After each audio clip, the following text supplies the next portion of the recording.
चल बॉस, दूसरा हाथ लगाते हैं। चल बेटा, अब तेरा काम कराता हूँ मैं।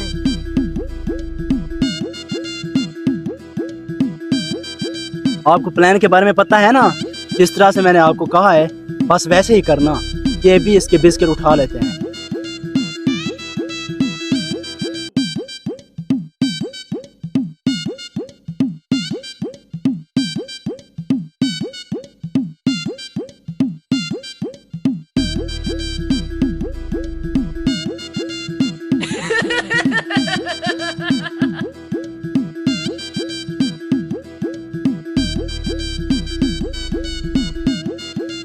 अभी खड़े हो तुम?